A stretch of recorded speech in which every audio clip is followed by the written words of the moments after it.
कहियो पाइने पाइन त कहियो पाइनक हाहाकार एहने अवस्था से जूझ रहल छै मधेश। जलवायु परिवर्तनक एहन अवस्था से समस्या में विशेष कऽ कऽ किसान सब पड़ैत आयल छै। अत्यधिक पाइन पड़ला से कृषि में क्षति आ पाइन नहीं पड़ला से सेहो कृषि में क्षति।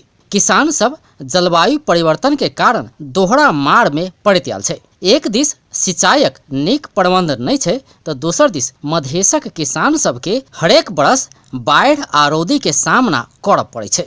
अन्न के भंडार कहल जाय वाला मधेश में संतुलित आ खेती उपयोगी पाइन नहीं पड़ला से अतुका अधिकांश खेती योग्य जमीन मरुभूमि बन लागल छै।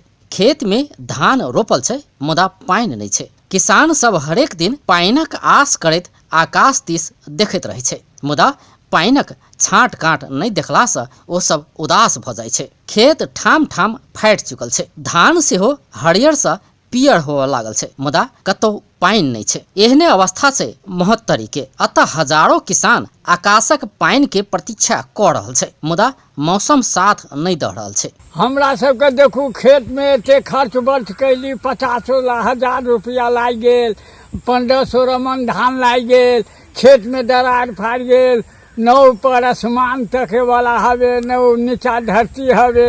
कौन हालत से हम सब जियब सरकार से अपने निर्गालन करके जबै। हमरा सबके बिल्टुआ भ गेली, एकदम बेतावा भ गेली। एहि सब लके हमरा सबके बुझाइए कि आब प्राण न बचती। धिया पुता के 17-18 गो धिया पुता है, केना कऽ के गुजारा हमरा सबके जेती सरकार से। अहाँ नदी नाला न देबै, न बोर्डिंग है न पानी है, जाल पानि 70 बढ़ा गेलै नदी नाल। हमरा सबके कोई उपाय न है जे केना कऽ के धिया पुता के पालबै। हाँ तो रौदी तो पड़ गए, किसान के समस्या है। सारा लगत किसान के लाग गए, लेकिन अब पानी न हो रहा है तो किसान के लगत तो बुड़ गए। आगे चल के तो बड़ा समस्या हो जाती किसान के ना। तो सिंचाई की व्यवस्था होना आवश्यकता जरूरी है। पानी पड़ला समस्या न है, जब बजबे न करते किसान कथी खते। किसान तो मर रहा है। अब एते गरीब आदमी एते कथी कऽ के खेती कलकी आ खेती में पानी न है तो पानी न रहते खती कथी। दूगो बाल बच्चा है तकर समस्या केना होते, ओकर समाधान होबे के चाही ना। हरेक बरस करोड़ों रकम सिंचाई के लेल आबै छै मुदा प्रत्येक बरस अतुका किसान सब रौदी के सामना कऽ रहल छै। ई समस्या समाधानक लेल स्थानीय प्रदेश आ केंद्र सरकार संग प्रयास भ रहल भूमिगत जल स्रोत तथा सिंचाई विकास डिभिजन के निमित्त प्रमुख विकास ठाकुर बताइब रहल छथि। यो चाहिँ हाम्रो जियोलोजिकली भन्नु पर्दा हामी पनि यो खडेरीको विषयमा पनि अवगतै छौँ र यसले गर्दा चाहिँ हाम्रो यो खडेरीको आशंकाले गर्दा र यो आउँदो भयावह स्थितिले गर्दा पनि अब पहिलेको भन्दा यो पोहोर साल र यो वर्ष पनि डिप ट्युबवेल र पावर डिलरको माग अत्याधिक रूपमा चाहिँ बढेको छ हाम्रो कार्यालयमा।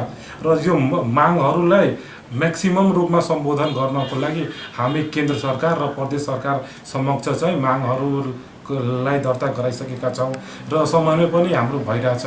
अब यो कार्यालय प्रदेश सरकार मातहत आइसकेको कारणले हाम्रो भौतिक पूर्वाधार विकास मन्त्रालयका सचिवसँग र मन्त्रीज्यूसँग यो विषयमा चाहिँ गहन छलफल भइरहेछ र यो वर्ष चाहिँ हामी चाहिँ मैक्सिमम डिमान्डलाई पूरा गर्ने आशा राखेका छौँ। आकाशक पाइन नहीं पड़ला से खेती योग्य जमीन मरुभूमि में परिणत होइत एला से आव वाला दिन में बीउ बीजन उत्पादन में समेत समस्या हेबाक बीउ बीजन प्रयोगशाला प्रदेश नंबर 2 प्रमुख श्री प्रसाद यादव के कथन छे। अहिले हाल चाहिँ खडेरीले गर्दा के हुन्छ नि, बाली उत्पादनमा अटोमेटिक ह्रास आउँछ। जति हामीले उत्पादन क्षमता हुन्छ त्यो क्षमता कम भएर आउँछन्, किनकि अहिले बुटिङ स्टेजमा धान छन्, अहिले टिल्डिङ दिने क्यापेसिटी कम भइहाल्छन्, त उत्पादन अटोमेटिक कम भइहाल्छन्। र खडेरीले गर्दा के हुन्छ भने तपाईँको आउने बिउको गुणस्तर पनि कम हुन्छ र गुणस्तर कम भएपछि धेरै भ्याबिलिटी, गुणस्तर कम भएपछि उमार शक्ति कमजोर हुन्छ र भ्याबिलिटी कमजोर हुन्छ, जसले गर्दा गुणस्तरको बिउ हुन सक्दैन। सरकार किसाने के सुविधा के लिए कृषि मंत्रालय के व्यवस्था केने छै। वही अंतर्गत विभिन्न प्रदेश तथा जिला में समेत कार्यालय सब रहल छै। करोड़ों रकम कृषि क्षेत्र में काज करय वाला कर्मचारी आ अधिकारी सबके तलब के रूप में बांटल जाय छै। अतबे नहीं अरबों रकम किसानक हक हित के लेल योजना सब निर्माण में खर्च कैल जाय छै। मुदा एखनो किसान सब भूखले आ सूखि रहल खेत देख बाध्य छै। एम्हर प्रदेश दुवक कृषि मंत्री अपन बाध्यता एना क बयान करे छै। सिँचाइको योजनामा हामीले चाहिँ 8वटै जिल्लामा जुन नदीनालाहरू छन्, जुन नदीनालामा 12 मास जुन पानी आउने नदीनाला छन् बग्ने, त्यस्ता नदीनालालाई पहिचान गरेर त्यसलाई बाँधेर र कुलो पानीको मार्फतबाट सिँचाइ गर्ने प्रदेश सरकारको योजना यही वर्षबाट लागू हुनेछ। अर्को तपाईँले भूमिगत जललाई उपयोग गरेर पनि सिँचाइका चाहिँ सिंचित गर्ने योजनामध्ये जहाँ सैकडौँ बिघा जमिन छन् र त्यहाँ कुनै सिँचाइका सम्भावना छैन, त्यहाँ चाहिँ डिप ट्युबवेलहरू यो वर्ष चाहिँ धेरै मात्रामा चाहिँ हामी चाहिँ विनियोजित गरेका छौँ, बजेट विनियोजित गरेका छौँ। त्यस्तै साना किसानहरूको लागि स्यालो ट्युबवेलको जसलाई 2 बिघा 3 बिघासम्म सिंचित हुने स्यालो ट्युबवेलको पनि यो वर्ष 5000 जति हामीले चाहिँ विनियोजित गरेका छौँ। प्रदेश सरकार यो मान्यतामा अगाडि बढिरहेको छ कि प्रत्येक हरेक खेतमा पानी रहको साथसाथै रोजगारको सृजना गर्नको लागि जबसम्म सिँचाइ पूर्ण रूपले चाहिँ प्रत्येक कृषि योग्य जमिनमा पुग्दैन तबसम्म चाहिँ उत्पादन बढ़दैन।